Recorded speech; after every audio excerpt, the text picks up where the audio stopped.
Welcome to BlackUSA.news morning show. I'm your host, William Honolulu Jr. Join us as we explore the news and opinions that impact our community. We break down how the major stories have a very personal, local, and racial impact. No topic is off limits, but even if the conversation gets rough, we're always going to keep it real.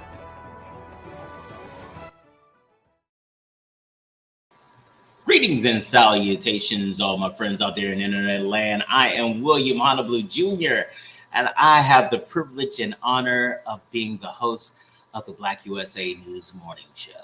Today is Monday, March 28th, 2022, the 28th day of Women's History Month. Wow, that's gone really fast. The month of Black women has just gone, and it's been amazing. Today is actually part of National Cleaning Week. Now, when I found this out, I looked around my house and I was like, this might be something I want to celebrate. Actually, I think it might be mandatory for me to celebrate it at this point because y'all don't need to know my business. I apologize. I don't even know why I come out here just telling y'all all the stuff about my life. That's because I like you guys. I enjoy my job. This is so fun. Oh, make sure that you check the descriptions in the link to make sure you patronize our sponsors. We have some amazing sponsors. STEM City USA, Dr. Tyrone Taborn, Darker Than Blue, Edible Arrangements, I Am Black Wall Street, The Grinding Gang. Just look through and you'll see some amazing things. Also, if you hit us up at The Grinding Gang, info@grindinggang.com. We'll send you a template or an example of a business plan or a grant. So, we're always trying to help people make sure you all have what you need to be successful. I want to give a big shout out to the super producer, Kyle Crazy Horse Morgan, and our assistant producer, Brandy Raymar. It is amazing to have a team that you can just count on and will have your back and can make a good show. Some quality for y'all. One of the organizations that we are so happy to be able to support right now is Breadcoin. Take a look at this. This is what the bread coins look like. Breadcoin is an organization that seeks to address the food insecurity. That's what it is, and starvation zones. I always get so pissed when I think of the starvation zone because you literally have places where people are dying because they don't have enough to eat. And somehow our society is okay with that. I'm sorry, but not all of us. Watch this. Breadcoin. They're not okay with it. So what they've been doing is that they go in to the communities and they partner with people who are already connected with the community to make sure that the Breadcoin can get to people who really do need it. It is so amazing to watch happen because it gives people an opportunity to address hunger with dignity. A lot of times when people go into some of these restaurants, when they have hunger issues, people look at them differently. But when you go in using Breadcoin, nobody knows whether you're a volunteer or a program participant. You get to eat your meal. You get to eat it with dignity. Here is a map. You can see they're real heavy in DC, and they're growing in Baltimore. So if you have a restaurant, food services business, and you want to be a part of addressing hunger and making things better for our community, make sure that you all hit up Breadcoin. All right. I love when there's an opportunity for us to support a really good organization. I love it. Let's see what else, because I'm excited because we about to get to the month of Black women, and y'all. I bring y'all dope women all the time, but this one, she not only dope, she got a little stuff with her. She slick with the mouth. So this should always be fun. We always have a good time. But more than anything, I'm gonna tell you who she is. Stacey Dennis. Stacey Dennis and I have been friends for so long, a good 10, 15 years. And one of the cool parts about our friendship is that it started off in service. Not only did it start off in service, we both found that we both worked in public health and we worked with sexual minorities and people on issues around sex. Oh, y'all didn't know I did that? Y'all didn't know I used to work with people around sexual issues? I got a very diverse background. Not as diverse as this young lady, because she an entrepreneur, public health, a lot of everything. All right, I'm sorry, I gotta look at my show notes. Horace said, don't get too excited. Don't get too excited, relax. Okay. This is a conversation, not just with us on the phone, like other people care. So I gotta prepare myself. But for those of you all, some of you all have no idea what our month of Black women is. Let me tell you about it.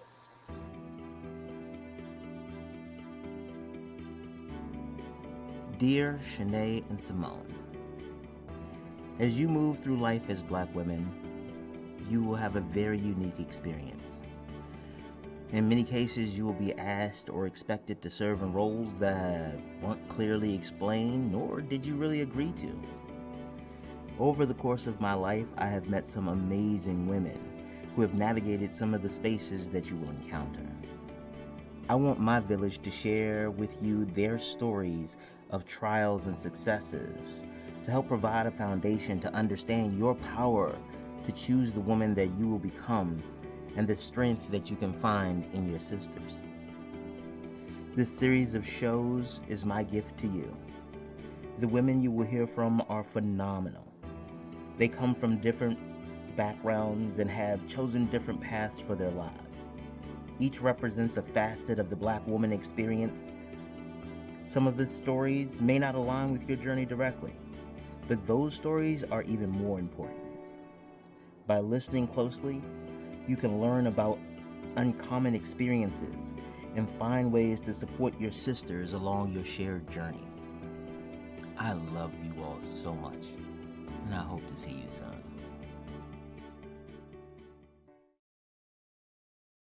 So that is our month of Black women.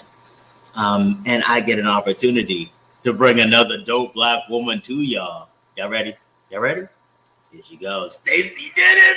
Hey. Hey, honey, how are you? I'm great. How are you doing? Awesome. I was listening to that intro. I was like, Absolutely. I mean, the cool part is that I've been watching you, and not just as a friend, but like watching you from a professional perspective, because I am subject matter expert when it comes to small business growth, also a public health authority. Yeah, so I got some stuff with me, and I can say with my professional experience, my professional opinion, it has been a joy to watch you grow and develop throughout your entrepreneurial journey. I know you're not where you want to be or where you believe you should be. Real talk, I get that. But I have seen people who get to their destination very quickly. They fall off sometimes even quicker. And so I do appreciate the fact that as you have been building your business, you have been building your business. Not trying to hustle into cash and stuff like that, but really build a meaningful business and stuff like that. So I just want to make sure, I don't do fluff. I don't say stuff, because I got to respect my audience. If I tell them that you dope and that you got it going on and you don't, they gonna come look at me like, they be like, she funky. She not. What was that? Can't have that. I can't have credibility problems. I got enough problems of my own. I'm gonna make mistakes on my own. I can't make mistakes on somebody else, man. You be like, she funky. I checked that out. Ew. So I got to go back to my show notes. They said that just because I know you, they may not. So why don't you introduce yourself to the audience? Gosh, you're right. It has been a while since that we've known each other, and we knew each other in service in the Urban League, serving our communities. And I was like, not only is this cat brilliant, he's very, very funny. And at the time, I was working at the Baltimore City Health Department as a disease intervention specialist for their STD program. So my background is in sexually transmitted infections. But you might not want to say that your background is in sexually transmitted infections and sex. It was the greatest job. Maybe not for the people I had to go find, but it was the greatest job. So, because, go. You about to get us off the show, because I'm about to have a whole other conversation. I was I'm just gonna skim. I'm just gonna. Okay. It's gonna skim. So, my background is in disease intervention. How about that? When I intervened in disease, and the beautiful thing about that was that not only were you bringing people to treatment and helping people educating them about the course of disease. You were also looking at how our society works in that subject area. And our society is the cause for a lot of this stuff, how we operate as a people. And I quickly realized that there were gaps in the education we were giving our young people. Hell, there are gaps in the adults too, but it's gaps in how we educate our young people about what's happening to their bodies and sex. And so I tried to fill that gap by creating my own comprehensive sexual education program. And the city let me do it on city time. They were like, yeah, go ahead. I don't think they thought I would do it, but I did it. Mm-hmm. And it actually worked out pretty good. It was very well received, and by interacting with young people. And honestly, I target those 9th grade and up. Mm-hmm. And by up, I also mean the adults. Because some of y'all need a recourse. Yeah. You need a refresher. Make bad decisions when it comes to sexual. All right, so we're gonna keep it consistent though, because I want to bring you the same experience that other guests have had. So got you. The way we start off the interview is Jeff Bezos shoots a rocket into space. Okay, mm-hmm. This will come around. I swear it will. And it's flying in space, orbiting Earth. And as it's doing that, there's some aliens that are flying past our solar system. They're like, oh, what's happening over there? So they fly over because they see the penis rocket, and then they come to Earth, and they're like, oh, snap, that's like 7 billion of y'all. So, hey, how are you all different? Stacey Dennis, is it? Yes. Could you come? Because we have no frame of reference. Could you come and help us understand what it's like to be a Black woman? What it's like to be a Black woman. You know what? When you asked me to be here, I had to really think about that. Only because I wanted to be fair. Mm-hmm. I wanted to be fair and not interject how I currently feel, which is a little overwhelmed. Oh no, let's go with that. But honestly, I feel a little overwhelmed. Okay. I felt even more overwhelmed by looking at our Supreme Court confirmations, because everything on her face was how I currently feel. I feel like I have to be Superwoman all the time. Even when the mediocre gets charging ahead of me, I'm like, good. You know, it feels like I'm on all the time. And there's some place, there's a place that I want to be in my life, financially, socially, spiritually, and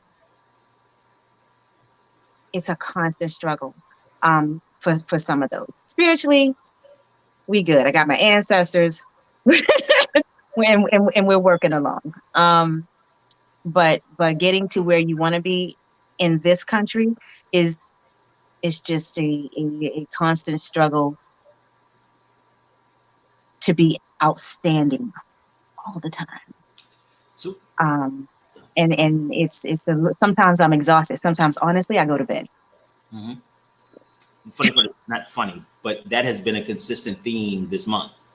Really? A lot of women talking about this idea that they have to always perform at 10 while watching 7s just skate by. But one of the phrases that I hear often, and I'm hopeful that you might be able to help delve into it or tease it out a little bit, is this idea that you have to. Like, one of them talked about, and phrase, you ready? Oh, I know you love the words. You ready for a new phrase? Give it to me. Weaponized incompetence. But right, all of a sudden, it's like that makes so. I don't understand why we haven't been using this for the last 10 years. Like, no, we just call it microaggression. It's the whole reason I left a job in another state. Because the incompetence was the incompetent ones was being promoted. Mm-hmm. And at the same time, not only did I have to perform at a 10, I had to find a way to fix my face. But it's unfortunate, because if it doesn't come out my mouth, you see the size of this forehead, it'll ticker tape across it like a Macy's parade. I don't like you. That was stupid. But a lot of times it seems like they push you all back on, like, not only do you have to perform at 10, you have to make sure that everybody else is comfortable with your performance at 10 and not exposing their mediocrity. You see, like, am I making that clear? Like, you still have to perform at 10, but you can't make it seem like anybody else is performing under 10 themselves, because then you're the problem. You're angry. You're bringing stuff up, or is that not your experience? That has been that. Like I said, that was the entire reason why I left a job in the state and came back home, because that was exactly what happened. I was supervisor for a particular health department. I'll leave the state out of it, and in my head, a good manager pushes her people forward. And the first thing I told my people is, I'm training you to take my job. I'm training you to be, if this is what you want to do, now if there's something else you want to do, I'm going to train you as far as I can and then push you over there, because that's where you want to be. But if you want to be here and you want to progress, I'm going to train you to be better and take my job. And so I trained, I made sure that all of my staff was like that. That did not go unnoticed from managers in other places. And so I had to defend my people. You know, I had to defend. I'll give you a perfect example of the pushback I got. I got a phone call that said, Stacey, we got a complaint. One of the patients said that one of your people insisted he called him Mr. whatever. And I said, okay, I'm confused about what's the issue. Well, you know, we try to be friendly with our patients here. They can call us by our first name. Pause. Give me the name of the patient you were talking about. It's a white patient. This happens to be a Black male, and an older Black male. You don't get to call him by his first name. You call him whatever he tells you to call him. The end.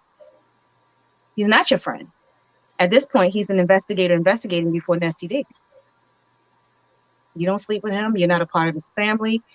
He is Mr. Whoever he says to call him as. That's it.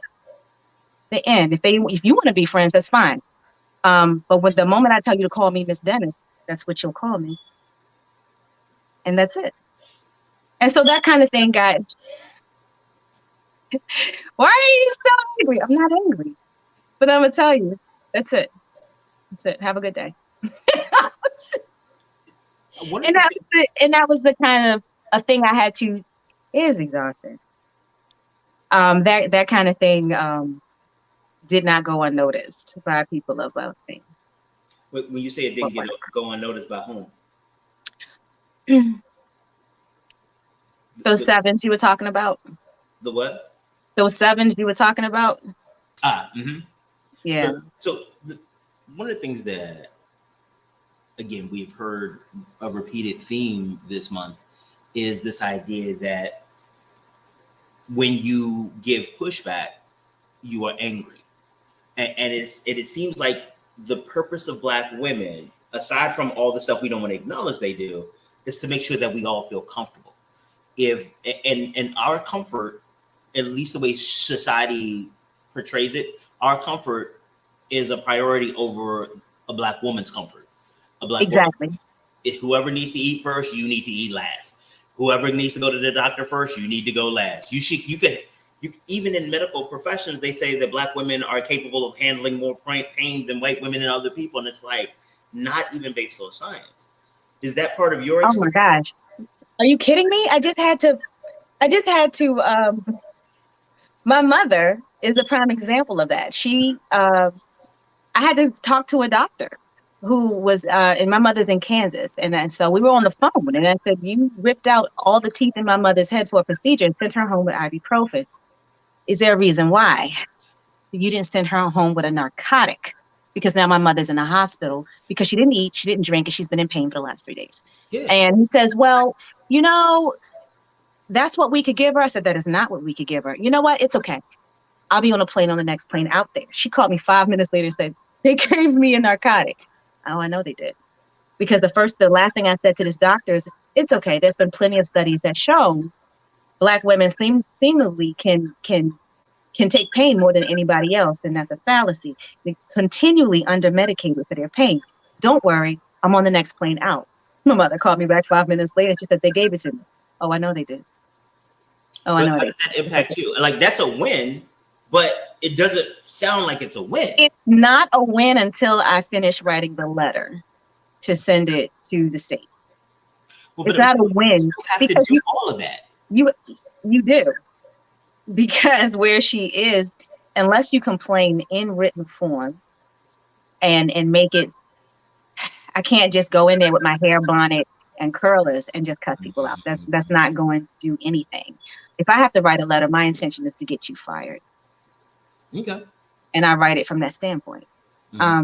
Because you sent a 70-year-old woman into the hospital at the point that she had to go into the hospital. Her potassium is low because she hasn't eaten or drunk anything in days, because her mouth hurt, because she was under medicated for pain. It's just a whole thing that as a medical provider, we're supposed to take care of. So it's not a win unless we do and that's probably what's exhausting for a lot of women, because when you see something that needs to be done for you, for your people, for your community, you have to do the and. You can't just tell somebody like, hey. You can't just complain. You can't just complain and put it on TikTok. You have to and you have to and with the intention of getting someone fired, getting a policy written, getting a law passed. You have to be committed to the change you want to see. And that is what's tiring, because it's constant. But there's also so many things that come at you guys. To do each one at that level is not possible. Again, unless you're really talking about genuine Black girl magic, like dark magic, like tapping into the dark dimension type magic. Otherwise, there's still you get the same 168 hours in a week that I do. Right.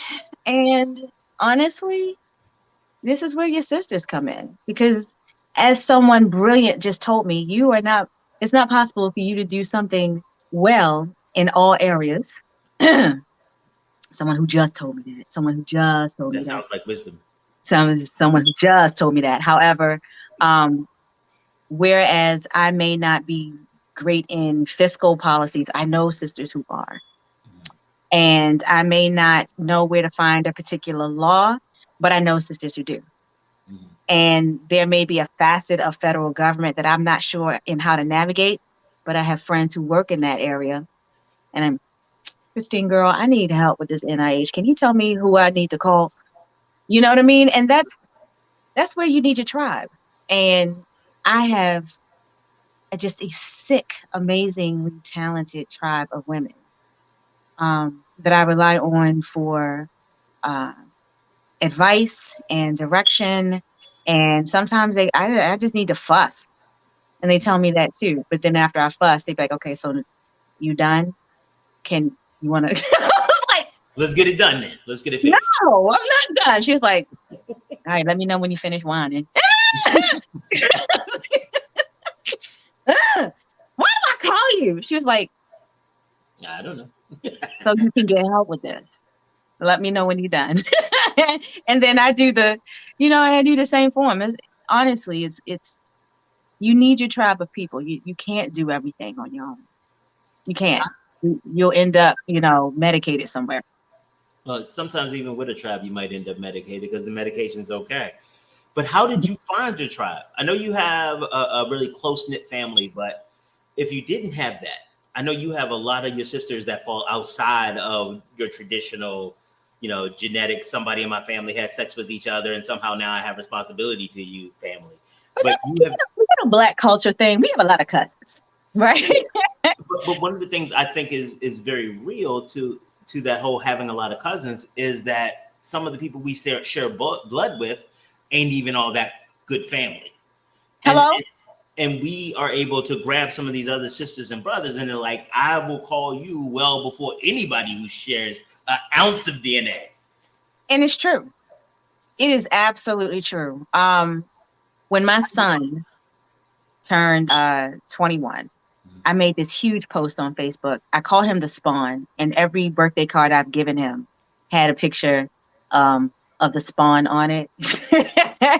And I said, now that you're 21, here's my advice to you. And I said, if you need legal help, call this person, call him. If you need advice on cooking or call here. If you need a acupuncture check, call here, and I listed their names and I linked them and they were like, yep, call me, and it was hilarious because I sat there and I looked at that post and I was like, these are all of my first calls. These are the people who, I said, if you need backup at 3:00 in the morning, call this person, but be careful. She comes with a bat.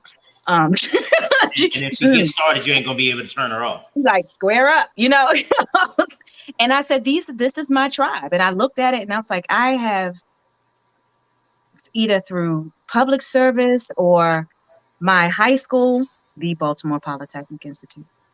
I have I have gained an amazing, knowledgeable, successful tribe of people. I was a single mother, and so those things where he needed a male's advice. I said, if you don't call granddaddy, call these men, because they are amazing fathers and they are amazing men, and they have things to tell you I can't teach you. And I looked at it and I was like, total praise. I have gained an amazing tribe, and they're still there. And yeah, they ask about him. They're like, "Are you all right? You need anything?" I'm like, "You can go ask him. Yeah, he's fine." And you're right. Some of them were family, but a lot of them weren't. So how did you get the ones that weren't family? I know the ones that are family, they show up at the cookouts and stuff like that. I was involved in a lot of things. I'm a Zeta, so Zeta Phi Beta Sorority Incorporated, and my frat from Phi Beta Sigma. Real quick, big shout out to Lillette Williams. She was a guest. She actually was a guest not too long ago. So big shout out to her. That's right. My sorors and my frat. My son was around them all the time. And because we do a lot of service together, I'm around these people all the time. And so you get to know people and you get to know the things that they're good at and you get close. The Urban League, another one of my tribes, some ridiculously talented, ridiculously successful group of people. I got to tell you that Urban League conference I went to was life-changing. I learned so much. I had a ball. That was the other thing that people don't realize about a lot of the service activities is like, we get there, 7, 8 o'clock in the morning, moving this, going to this meeting. Oh, but we get there a little bit late at 7, 8 o'clock in the morning because we probably didn't get back in until like 3 or 4. Exactly. And from that group of people, I have, I know someone who went into the upper echelons of the federal government. We got a state delegate on board. I was like, yeah, there's some successful people. Rub off on me, And when you have those type of people in your corner, you can't help but get better at what you do or where you want to go. Because look at who's around you. I hang with winners. I hang with winners, and if you want to see a whole bunch of winners, get involved in some type of service to whatever community you are dedicated to, and you will see some amazing people. And step outside your box, because some of those people have ideas who are different from yours, and that may actually work. If your ideas have not flown, maybe because you need to be around another group of people who will show you a different way. Why I have William. William, I'm stuck. And he'd be like, let me tell you why you're stuck. However, if they're two friends, be prepared to hear some truth. You may not like it though. But I think for one of the big parts about people who are really part of your tribe is that you always assume that it's coming from the best place. Like if you and I have a conversation and you say something that hit me a certain way, my default is I felt that. I know she didn't mean it. If I'm questioning, I'm like, hey, yo, Why you and if you meant it, you'd be like, I meant it, and then we have that conversation. Right. Even after it, it's this deliberateness that we are going to make this work. We are friends, and stuff will pop up, and we'll resolve it, and then we'll be friends who will continue. It is the decision. It's not this magical. You can find them, and the heart tells you, and nothing, and you will know them when you see them. Yeah. All of that fairy tale stuff. I really think, especially the way Black women are told these types of fairy tales about all of their relationship. Your children should be this way. They should make you feel this way. You should always be happy about being a mother. Then there's Let me tell you something. Don't let nobody be like being a mother. You talk about motherhood. Go ahead. You educate the peoples. Don't let them. I love my son, but sometimes I ain't like him. I'm like, oh Lord. Yeah. Just a couple swallows and you wouldn't have been here, but it's okay. I remember when I was when my kids were I had both of them by then, so I guess LJ may have been 6 or 7. I came home to my parents. I said, you know what, guys? I have to apologize to you. I have good kids. Like my kids are amazing, good. Yes, they don't get in trouble. Yeah. But it was kicking my butt. And let me just say, I was not similarly situated as my children. I was not a well-behaved child. Police came to my house on a couple of occasions. In the 6th grade, I got suspended 8 times. So I realized, because before I thought it was just, that's just what kids do. Apparently, that's not. But even in that space, being a parent is challenging. And what I have been able to see in some of the conversations we've had this month is that being a Black woman, especially parent to a male child, it is a totally different experience. And I know we have friends who have daughters that are about Spawn's age. Talk about the differences that you've seen in the experience raising a boy than you have seen some of your peers in raising a girl. I want to say that when I got pregnant, and I wasn't young, I was 24. I was living on my own. Took me a week to tell my daddy, and I was living on my own. I was like, I ain't telling him. He's just gonna have to wonder why I'm fat. I refuse. And I was like, we're not doing this. I still haven't told my daddy I had sex. My son is 25. I was like, still not telling you. How about that? So we're gonna have this conversation. And my son was male, and at the time, all I could focus on was how to be the best, how to not ruin him. That was my thing. That was my thought process. How do I not turn this into a piece of crap? How do I not fail this boy?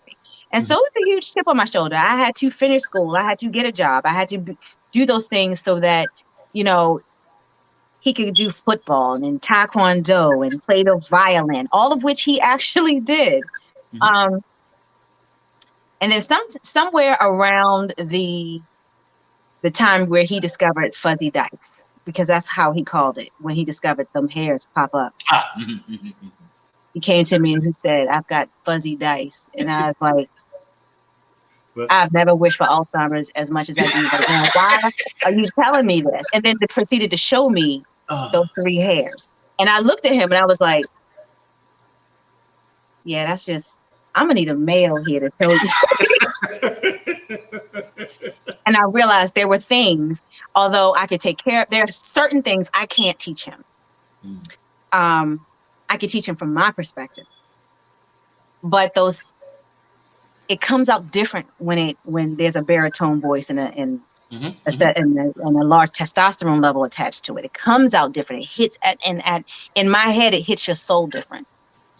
And so I had to find a way to provide that. Now I have my father and I have my male cousins, but the people I were around a lot was frat and Urban League. And so when you saw me bring my son, I was like, go over there. Absolutely. That's how I met him. There was like some random little boy walked up to me. I was like, hey, yo, who you with? He's like, that's my mother over there. I was like, hey, You're like, yeah, that's my son. I was like, oh, okay. What's up, old man? Okay, cool. And, Right. and guess what? What happened next? Hey, don't pick that up and he'll help us move this. Just jump straight in. And this is what we do here. Yeah, I remember that. Yep. And he listened, and he was actually watching. Would come home and he's like, Mr. William, blah, blah, blah. I was over there with them. And I sat there and I just let it sink into my soul for a little bit. And I was like, that's what he needed. You know what I mean? You don't have to be around mom and her hot flashes and her periods all the time. You know, it's what you needed. I had a friend. It's not until he was older that I discovered that there were actually schools in the comedic form, you know, very for Black males. And I didn't even know about it. If I did, I'd have put him in one. I'd have spent some money. I'd have twirled myself on a pole somewhere. I'd have gotten the money somehow and sent him there because it focused on him as a Black male. And I thought that was a fantastic idea. If I knew about it, I would have done my best to put him in there while, you know, in those formative years. But what I had was y'all. And I had Fred, and I had my dad and my uncles, and that's how I tried to provide what it was that I could not provide. Okay. So what happens? One of the questions that we've had before is that what happens if the male role models that are indigenous to your life, because there's a lot of women who may not have access to frat like you do. There's some women who part of the problems in their lives are the men that they grew up with. And so you gotta remove them. I'm sorry. Okay. I'm lucky. I have some fantastic men in my family. I ain't gonna lie. They are all winners. The exception, there's a couple of them. It's okay. It's fine. But majority winners. We got them couple that just makes you mentally. Right, they are related. But I gotta say, my male cousins, I'm so proud of them. I do love them. I love them because I ain't had no brothers. Daddy gave me 2 sisters. It's okay. It's fine. It's fine. Just question your sperm, but it's all right. It's fine. My male cousins are great. For the women who, they're your kids, and you got to put them around the best. I won't say the best. You got to put them around people that won't do them harm and damage. You know what I mean? If you have someone in your life, I don't even care if they're male or not. If you got someone in your life that will do harm and damage to your kids psychologically, socially, emotionally, physically, you got to get them out of there. No, you don't have to sit on Uncle's lap. You don't trust him. You know? And there's some societal things we're going to have to address and fix. You know, like being around Uncle so-and-so, knowing that he touches people. That is a big deal. And it's one of those things, one of the things that my experience is that is also a burden that Black women bear. One young lady told me that she didn't tell anybody that one of her family members touched her because she was afraid of ruining the family because it would make her dad mad, and then there would have been a fight and dad might have gone to jail. So she was like, in order to save my family, I'm going to let this happen and I'm going to hold it in. Yeah, no, my family squeals, but you know, but again, because they have a different family. Because they squeal, that means that there's not a lot of the safety issues. You can have a safe family because we're going to tell. You hurt anybody in the family, we're going to tell. And that creates that level of safeness, that level of security where I know if I come and tell cousin Stacey, aunt Stacey that somebody touched me, she's going to believe me. And she's going to do what's in my best interest, not just to make herself feel good, not just to fight somebody. Exactly. Oh yeah, absolutely. Not just to fight somebody. Again, because wow, that's a whole thing. There you go. We've had conversations before about, you know, situations that we've known with other people. And the reality is that while violence would be one of the options that is under consideration, let's not pretend that we'll figure out how to do it in a way that actually preserves the victim, not in a way that now you got to worry about retaliation or the family, blah, blah, blah. It's like, no, we protect the victim first, not make myself feel better so I can macho out and go whoop his ass. Yeah, because you touched my... No, it's like, right. The child is always first. And I think that if we could transition a little bit, just setting this up as a segue, I'm going to see how I can work it. Okay. So in that, it also goes to the best interest of the child when you're talking about co-parenting, or as a parent, how you navigate relationships in your life. Because you could turn off mate, wife, but you can't turn off mother. Like once that thing comes out, it's there. Like you don't get breaks. And so what I have seen is that a lot of Black women sacrifice or I want to say, it's so funny that I've been trained so well that I don't want to say the word retard, but that's actually anyway. No, it's a good word. Yeah, so it retards the growth and development of your personal and your emotional health and your healing and that kind of stuff. That is exactly right. And I had to, once again, one of my tribe, her name was Sheila Lopes, and she came into my life. I think my son was about maybe 4. And she looked at me one day and she was like, "You crazy." And I was like, "I ain't crazy." You know how we say, "Girl, you crazy." She's like, "You unbalanced." And I was like, "What?" And we were at work at the health department. She's like, "It's struggle. It's hard being a single parent, but you are unbalanced." And it's the first time I had heard it.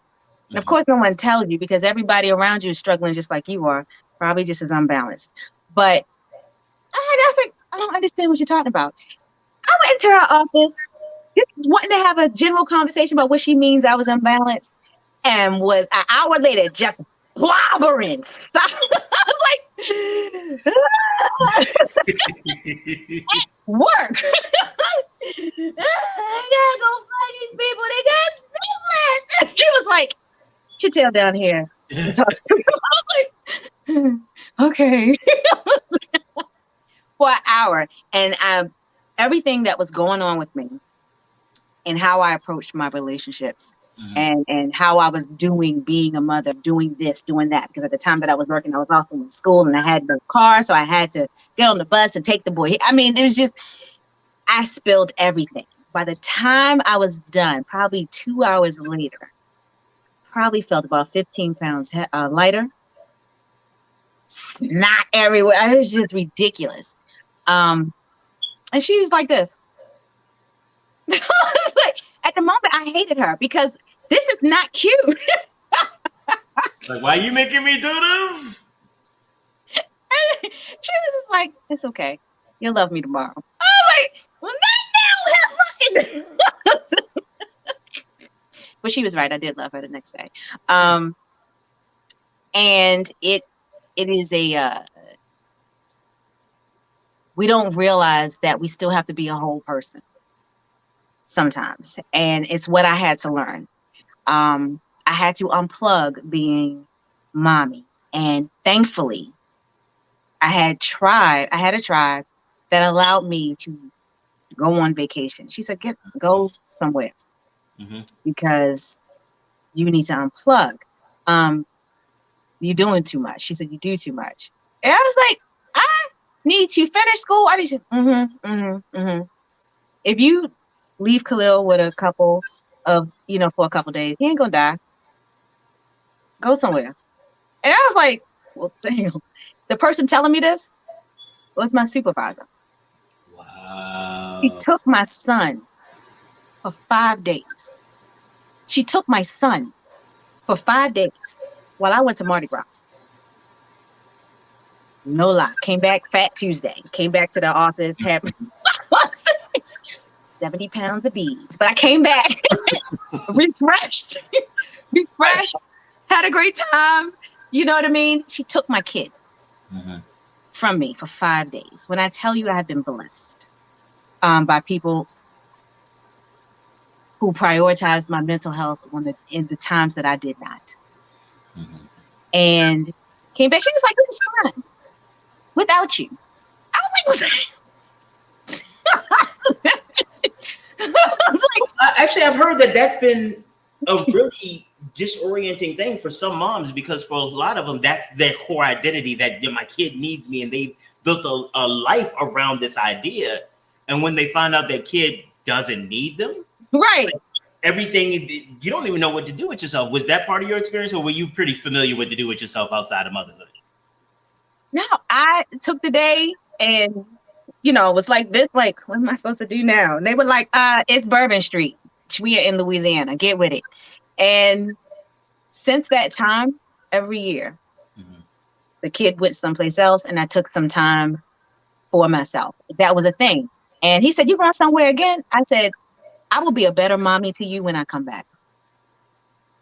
And it was necessary. It was necessary. Shoot, from that point, I branched out. I went to Morocco. I was like, bump this. I'm leaving the hemisphere.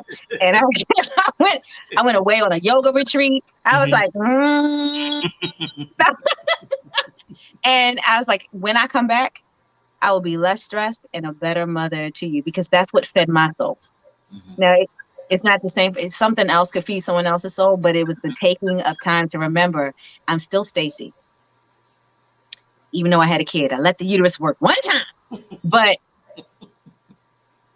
I'm still Stacey, and Stacey needs this in order to continue to be the best person to my son, to myself, to the job. I need this. And sometimes we forget that. In the rush to be a mom, you're not going to get any trophies. You may be two types of crazy by the time that kid goes off to college or whatever. And that's not what you want.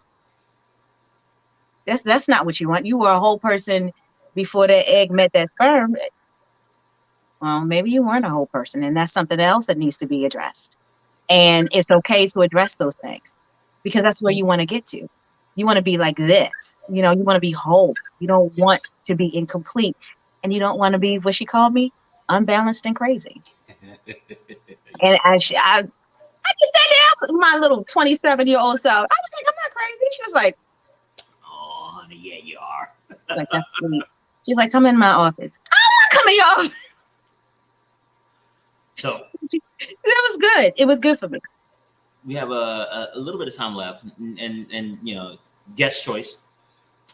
We can either talk about your journey as an entrepreneur, or we can talk about your kind of journey in the space of dating relationships. We touched on it a little bit.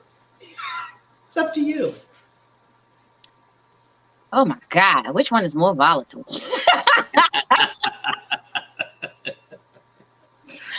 You know what? My journey as an entrepreneur is still evolving. I've got so many irons in the fire, and organizing them is something that we talked about.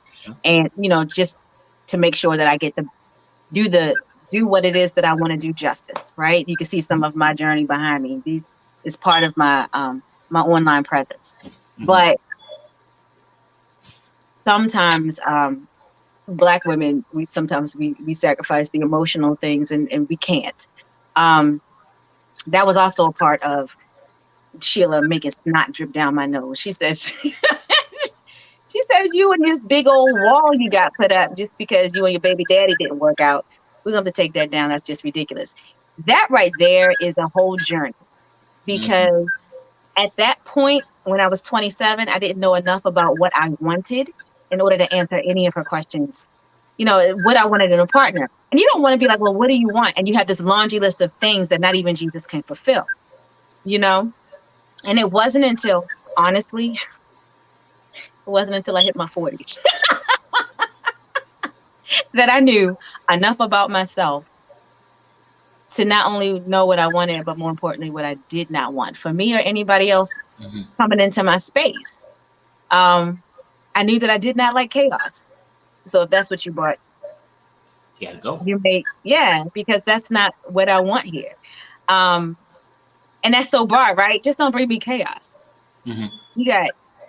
You getting beat down by 7 baby mamas, and your health is questionable.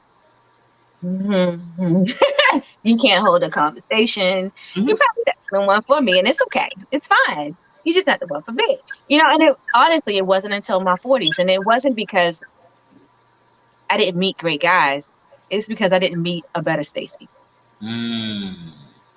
And so, and there were things that I had to forgive, like the choice of father that I picked for my son. I had to forgive myself for that because, you were young. And it's okay. The kid is great. You are progressing. Stop being mad. And that was a challenge for me because I was always mad because I felt I had to do it by myself. And what the hell? But that kind of thing. It's not fair. It's not fair to hold on to it because it kind of stops me. Because it's done is done. The boy is 25. Who am I getting mad at now? The boy got hair. Full beard. Look, the boy's walking around looking like the Whispers. Full beard going on. And you still mad. That doesn't make it okay to be mad because that hurts. Like, how do you just get over it? It's okay to recognize that I made a poor choice at the time. But am I still the same Stacey? No. I'm not the same Stacey. And it's okay. I'm not talking about the cognitive piece. I'm talking about the emotional piece because I'll speak for myself. There's been a lot of cognitive stuff that I've been like, I will not do this. She is not healthy. She is toxic. Bring. Hey. Oh yeah. Oh, definitely recognize that. If you see that, that's what that's part of the learning process. If you see that trend in someone else, they're not for you because you're not there anymore. Like, I'm sorry, but I'm not there anymore. But how do you deal with your own emotions? Because your mind may know this is not good for me, but that heart, that emotion, that cognitively, like, I can list all the reasons that I should not be with Stacey, but Lord, if she calls me, I will be at her house. Yeah, no, I didn't. I never let that. I never had. Okay. Okay. For me, I never had that problem because once I realized that I had one relationship that took me years because he had an emotional side to me because he was like me with a penis. I mean, we were good. We were good. Like that bonding and that commonality. Yeah. We were two idiots in a pea pod. I mean, we were really good together. But there, he had an issue that I just there was just no going over. And I was like, you were stopping the real person that is supposed to be with you from coming in your presence because you got this, and this will never be yours. And I was like, right. Makes sense. I was like, this will never be yours. And I had to realize that. And then once I said that to myself, and I was like, right. So then I'm mad for a whole different reason. I done wasted way too much time. And that wasn't even on him. It was on me because he can't do what I don't allow. And was it really a waste? And so this is one of the things I'm trying to understand myself. Was it a waste, or was it my uncle called things like that tuition? Like things that you paid for it. You paid for that education. That's a good idea. I got about 5 years in tuition out here somewhere on the streets. There's a high rate of tuition I paid on that one in terms of time. Now, the thing is that let's try to make sure that the degree we got with it, we can use that later. See, I love metaphors. I'm gonna keep rocking this one out. Exactly. So, and that's the hope. That's the newer. That's what you've learned, and so hopefully you'll grow from that. And that's my lesson anyway for me. Okay.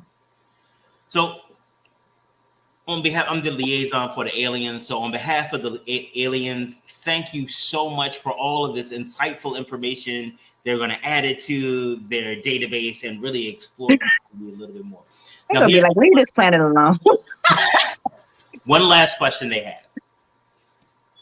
You've talked about what it's like to be a Black woman, to grow and to exist there. The aliens have great influence, a lot of technology. If they could do one thing to help improve life for Black women, what should they do? I can't even answer that. I have no idea. All right, let's bring the list in. Roll the list. They don't even got one. Because the aliens, they got. I now say that aliens have unlimited power. Go ahead. I have what? Say that again. What can they do to make our lives better? Yeah, make it better, easier. Or if not just all of them, how about you? What can the aliens do that can help you in your life? Money is too easy. Then let's get you some money. So watch this, because as their liaison, we need to tell people how they can buy stuff from you. They can check the links in the description so they can buy some stuff from you, because she said it'll help get Black women money, and she a Black woman. So okay, that's one. Here's the thing. This is what I would wish for my sisters is peace right here. A lot of the things that we go through, causes damage, causes chaos.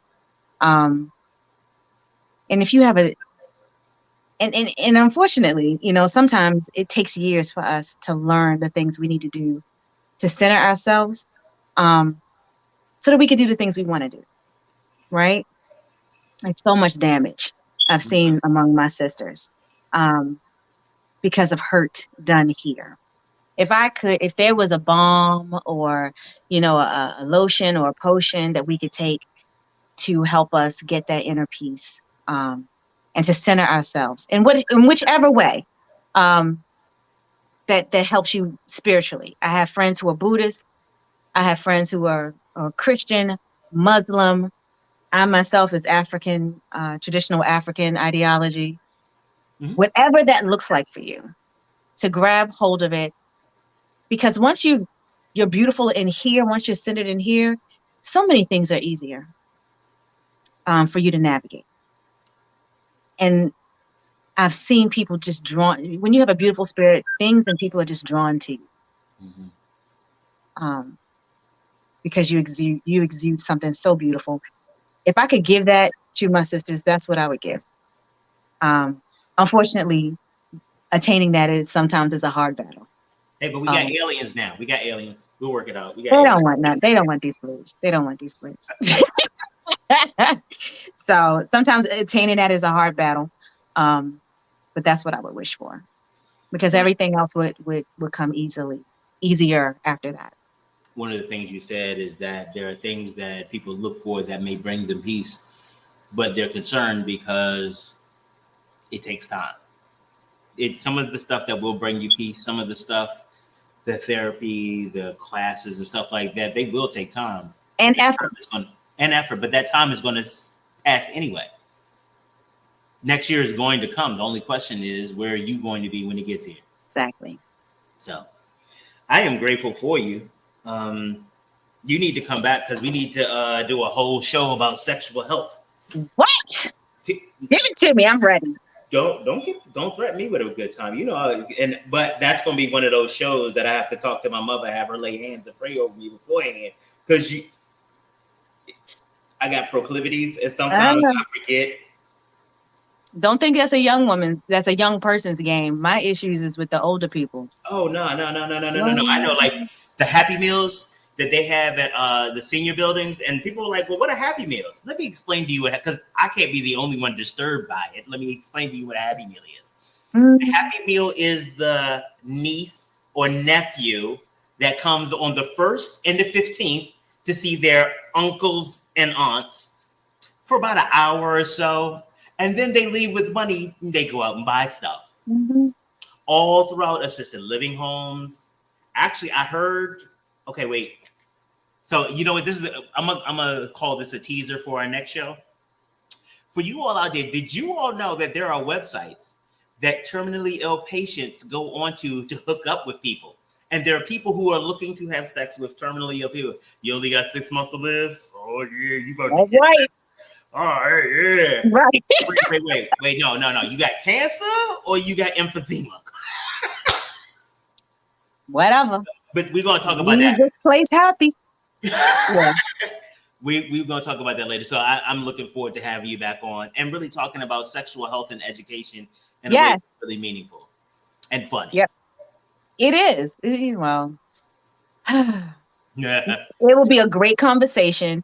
The teens and young adults eat it up.